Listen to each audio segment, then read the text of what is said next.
So this is the general premise for sort of the workbench. I had a need for basically 3 shelves to fit the different cases that I had kicking around the room. I know I wanted casters.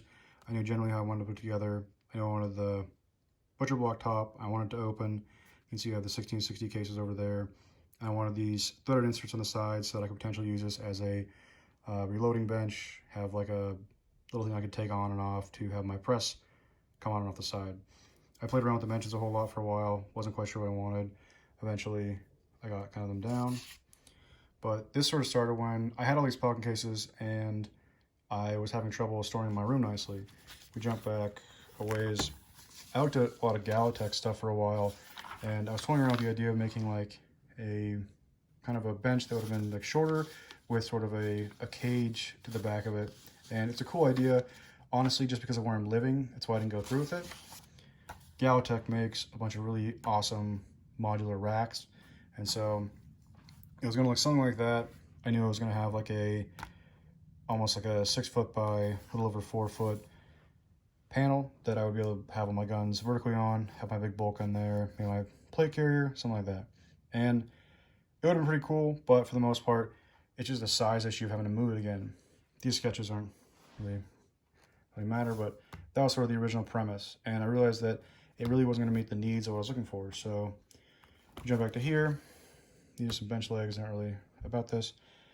This is what I want the top to look like with the top that opens. So I knew I have the one bolt gun that doesn't go into a case that I needed room for. There's some excess room. I actually put a bunch of ammo there now. And I want to build like some little dividers, and that'll be a later video, but just something that can hold stuff in place when it's in the top. So that's sort of where I was coming from, and this is what we ended up with.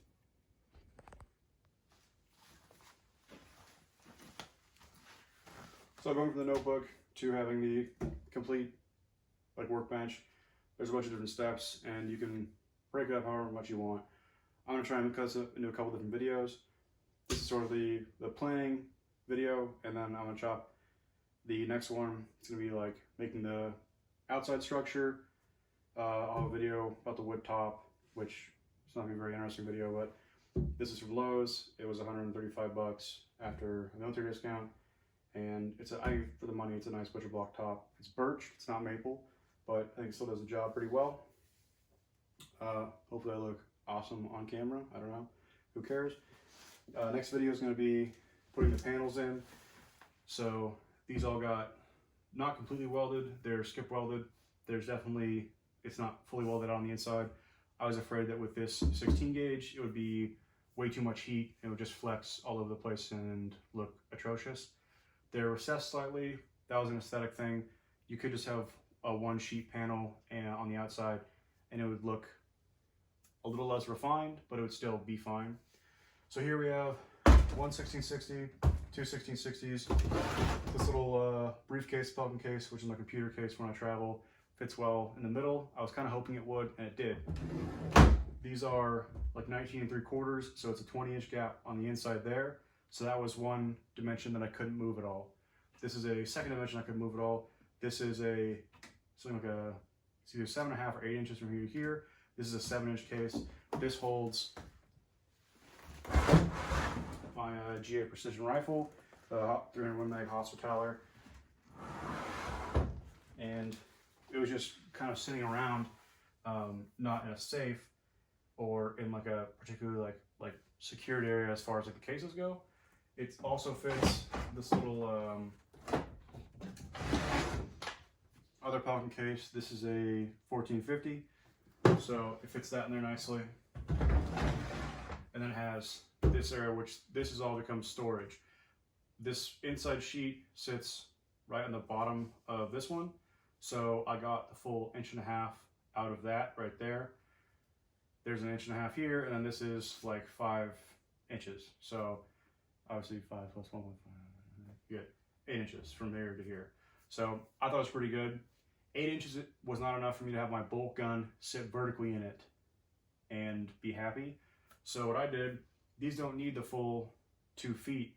I put a recessed shelf in the back, which was, I wasn't sure how well it was going to work out, and it turned out pretty well, so I'm pretty happy with that.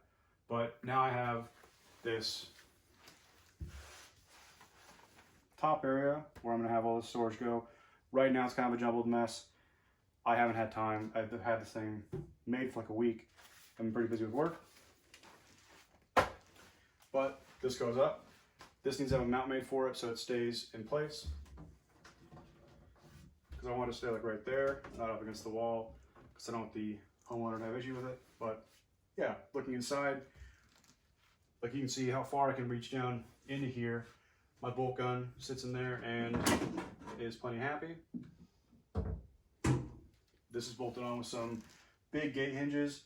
When I market these eventually, I'm not going to use the same style of hinges. I'm probably going to put straps on these and fabricate weld-on hinges on the inside or right on the outside, so they're in some way recessed where it's just a little bit cleaner, a little more refined. This is a lot of storage space in here though. So like right now, there's ammo on this side. I have that bolt gun. There's plenty of storage space. So that's all I'm trying to get at. This is the introduction video, and this is sort of what the whole project comes out to. I ended up, I rolled on paint. I started out spray painting it. It just wasn't looking as nice. And if I make some contacts in Phoenix, I'll probably have these be powder coated eventually. But that's how it turned out.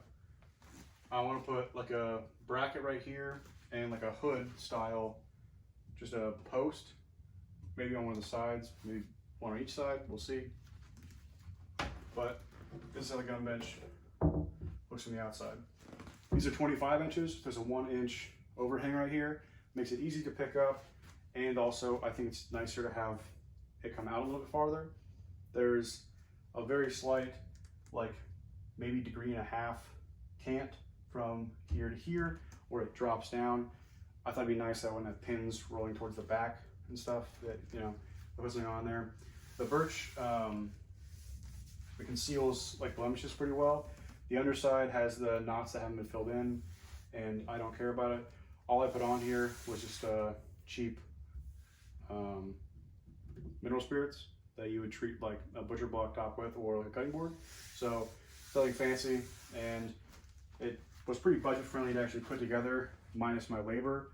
When I market these, I think they'll be in the range of about $1,200 to $1,500, just because of how much time goes into everything. Everything about it took time.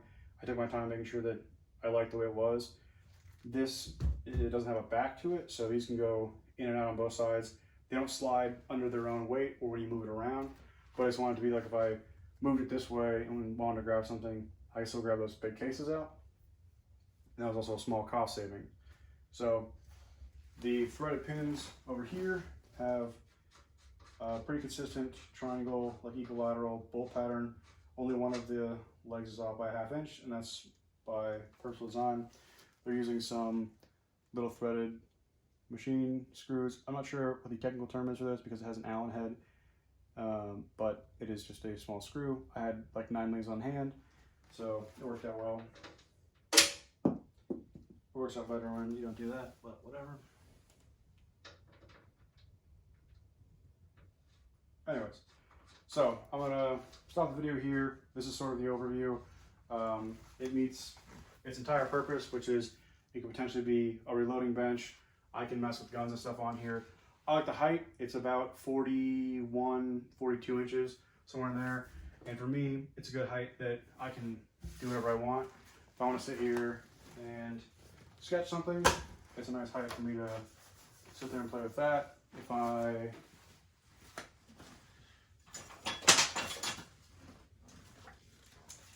have some little gizmos that I want to do a review of, or if I want to sit there and like play with something, this is still a nice height for me. If you were shorter than like 5'4", I think this would become a really inconvenient height and you want to think about something else. If you were 7 feet tall, this is probably like, I don't know, where like your knee is or something ridiculous. So it probably wouldn't be the best height, but either way, it's easy to get stuff in and out, and it totally serves the purpose that I had for it. So I'm happy with it, and I'm gonna jump into the video of actually fabricating stuff. So the next video will be me processing raw materials and putting stuff together.